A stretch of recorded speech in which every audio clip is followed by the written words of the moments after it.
Good morning. Myself, Dr. Rajesh Kumar, Department of Zoology, SPC Government College, Ajmer.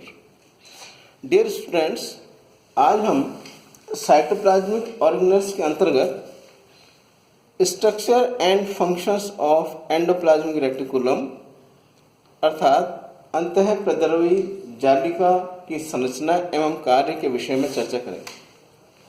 The topic structure and functions of ER can be completed by some points. Introduction, chemical composition of ER, structure of ER, functions of ER in which mechanical support, exchange of materials, intracellular transport, intracellular conducting system, detoxification, glycogen metabolism, synthesis of lipids, synthesis of cholesterol and protein synthesis. Now, first point, that is introduction about endoplasmic reticulum. अंतःप्रद्रवी जालिका cytoplasm में unit membrane द्वारा निर्मित महीन एवं branched cisternal vesicles and tubules के रूप में पाई जाती है। साइंटिस्ट गार्नियर ने 1897 में साइटोप्लाज्म में थिन बेसोफिलिक स्ट्रक्चर्स को इरगैस्ट्रोप्लाज्मा का नाम दिया। तत्पश्चात 1945 में साइंटिस्ट पोर्टर एवं उनके कलीग्स द्वारा इन महीन एवं ब्रांच ट्यूबल्स के नेटवर्क के रूप में फैली संरचना को एंडोप्लाज्मिक रेटिकुलम का नाम दिया गया। यह समस्त साइटोप्लाज्म में फैली रहती हैं तथा सामान्यतः न्यूक्लियस और प्लाज्मा मेम्ब्रेन या दोनों से संपर्क बनाए रखती है।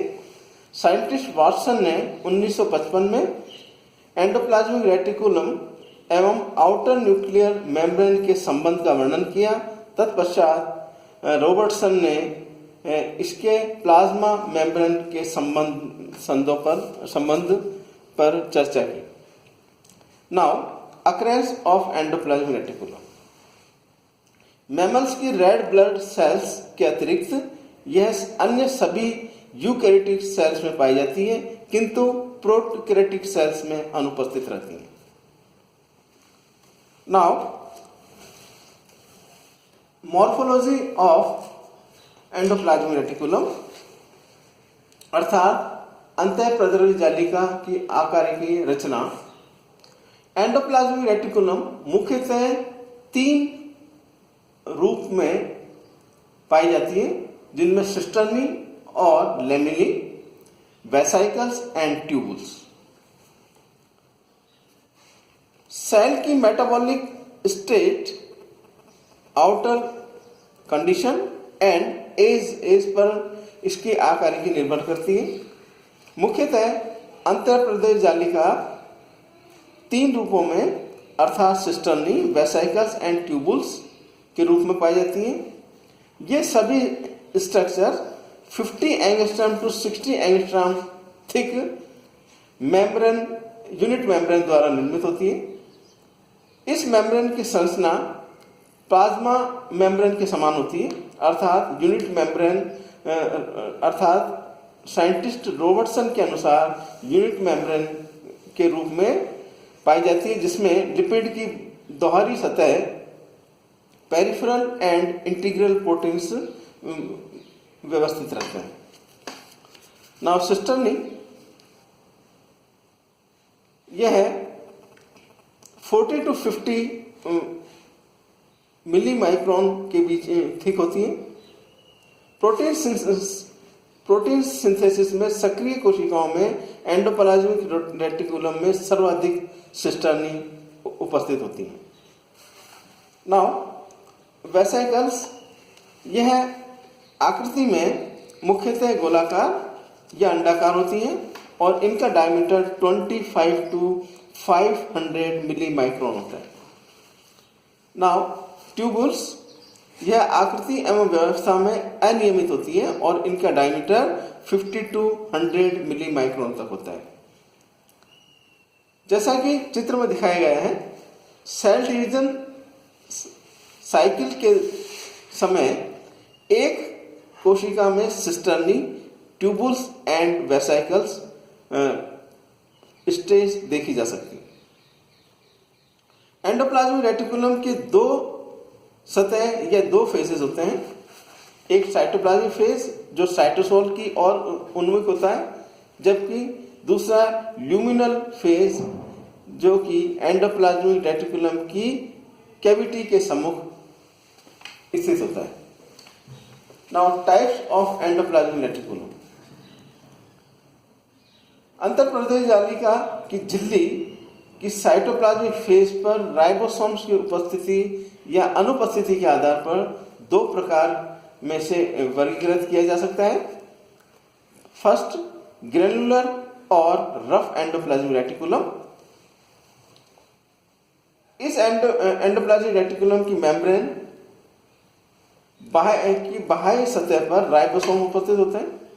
इस प्रकार की एंडोप्लाज्मिक रेटिकुलम अधिकांशतः प्रोटीन सिंथेसिस में सक्रिय रूप से पाई जाने वाली एंडोप्लाज्मिक सेल्स में अधिक पाई जाती है।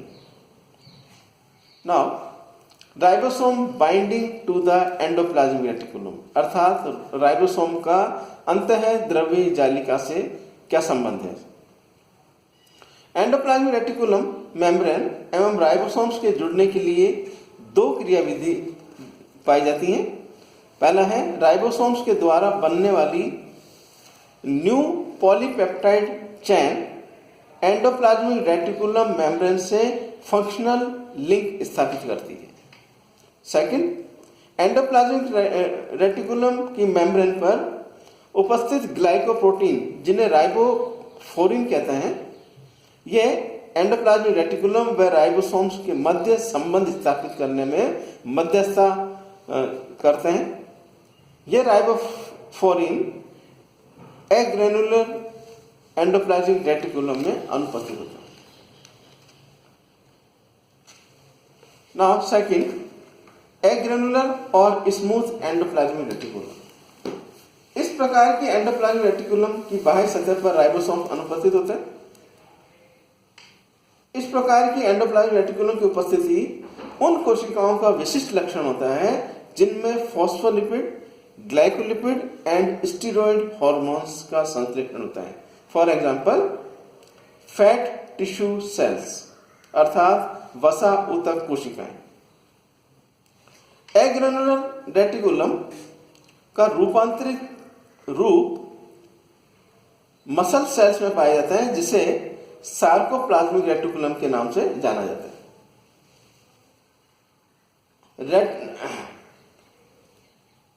रेटिना की पिगमेंट सेल्स में एग्रेनुलर एंडोप्लाज्मिक रेटिकुलम ट्यूबुल्स के एक संगठित समूह के रूप में पाई जाती हैं, जिन्हें माइलॉइड बॉडीज कहा जाता है। Now chemical composition of endoplasmic reticulum. Endoplasmic reticulum के प्रोटीन पार्ट से स्ट्रक्चरल प्रोटीन एंजाइम जुड़ा हुआ तो होता है। यह एंजाइम मुख्य रूप से संश्लेषण प्रक्रियाओं से संबंधित होते हैं। Enzymes of endoplasmic reticulum scientist Rothschild 1963 के अनुसार ग्लिसराइड संश्लेषण से संबंधित एंजाइम, वसा अम्लों अर्थात फैटी एसिड्स के संश्लेषण से संबंधित एंजाइम्स, स्टेरॉइड सिंथेसिस से संबंधित एंजाइम्स, NADH-PS2 अर्थात निकोटिनामाइड एडेनिन डाई न्यूक्लियोटाइड का फॉस्फेट ग्रुप से संयोग और ऑक्सीजन युक्त स्टेरॉइड रूपांतरण हेतु तथा हाइड्रोक्सीफिकेशन एक्टिविटी से संबंधित एंजाइम्स। इसके अतिरिक्त डिटॉक्सिफिकेशन से संबंधित एंजाइम्स, फॉर एग्जांपल एरोमेटिक हाइड्रोजनीकरण, side chain oxidation, deamination, thioether oxidation and desulfuration इत्यादि एक्टिविटी से संबंधित एंजाइम, एन एस्कॉर्बिक एसिड के संश्लेषण हेतु एंजाइम्स, एरिल एंड स्टीरोइड सल्फेटेज इत्यादि एंजाइम्स एंडोप्लाज्मिक रेटिकुलम में पाए जाते हैं। एंडोप्लाज्मिक रेटिकुलम की मेम्ब्रेन पर होने वाली मेटाबॉलिक एक्टिविटीज के लिए 2 इलेक्ट्रॉन ट्रांसपोर्ट चेन उपस्थित होती हैं, जिनमें फर्स्ट है flavoprotein, in which NADH cytochrome C reductase and NADH cytochrome B5 reductase। इसके अतिरिक्त 2 haemoprotein cytochrome B5 and cytochrome P450 endoplasmic reticulum की मेम्ब्रेन पर पाई जाती है। Now functions of endoplasmic reticulum. First function mechanical support. Endoplasmic reticulum cytoplasm की colloidal structures को एक आधार या सपोर्ट प्रदान करती है। Second, exchange of material. कोशिका एवं बाह्य माध्यम के बीच पदार्थों के कंडक्शन के कार्य में यह सहायक होती है। ट्यूबुल्स की झिल्ली के बीच स्पेस और साइटोसोल के मध्य भी पदार्थों का विनिमय होता रहता है। यह विनिमय परासरण अर्थात ऑस्मोसिस, डिफ्यूजन अर्थात विसरण एंड एक्टिव ट्रांसपोर्ट द्वारा संपन्न होता है। Now third, intracellular transport. Ions एवं मॉलिक्यूल्स का ट्रांसपोर्टेशन मेम्ब्रेन फ्लो एक्टिव प्रक्रिया द्वारा होता है।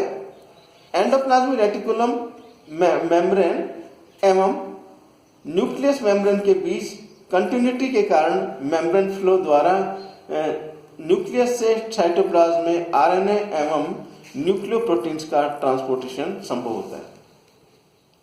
Now intracellular conducting system. Endoplasmic reticulum की उपस्थिति इंट्रासेलुलर मेम्ब्रेन्स के अंदर और बाहर एवं आयनिक ग्रेडियंट और इलेक्ट्रिक पोटेंशियल को स्थापित करने में सहायक होती है। For example, sarcoplasmic reticulum present in muscles. Now detoxification. Agranular endoplasmic reticulum detoxification enzymes का संश्लेषण कर विभिन्न प्रकार के एंडोजीनस एवं एक्सोजीनस पदार्थों के निराविष्करण अर्थात डिटॉक्सिफिकेशन में सहायक होती है। Now glycogen metabolism. Liver cells में स्मूथ एंडोप्लाज्मिक रेटिकुलम का एक प्रमुख कार्य ग्लाइकोजन से ग्लूकोज का परिवर्तन अर्थात ग्लाइकोजिनोलाइसिस होता है। Now synthesis of lipids. Scientist stand and stand 1967 के अनुसार radio active precursor endoplasmic reticulum में लिपिड संश्लेषण का कार्य करता है। एंडोप्लाज्मिक रेटिकुलम लिपिड को संग्रहित करने में भी सहायक होती है अर्थात स्टोर करने में भी सहायक होती है। Now synthesis of cholesterol. Steroid hormone के प्रीकर्सर मटेरियल अर्थात कोलेस्ट्रॉल का संश्लेषण मुख्यतः एंडोप्लाज्मिक रेटिकुलम में होता है। Now protein synthesis. राइबोसोम्स का प्रमुख कार्य प्रोटीन संश्लेषण है। ग्रेनुलर एंडोप्लाज्मिक रेटिकुलम की सरफेस पर उपस्थित राइबोसोम अधिकांशतः ऐसे प्रोटीन का संश्लेषण करते हैं जिन्हें कोशिका स्रावित करती है। एंडोप्लाज्मिक रेटिकुलम का वैक्यूलर सिस्टम प्रोटीन के ट्रांसपोर्टेशन में सहायक होता है।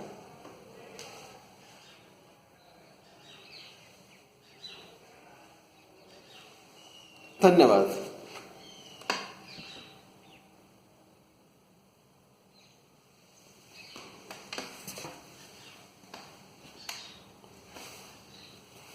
इस प्रकार एंडोप्लाज्मिक रेटिकुलम के स्ट्रक्चर एंड फंक्शंस के अतिरिक्त introduction, chemical composition, morphology and functions के विषय में चर्चा की गई। धन्यवाद।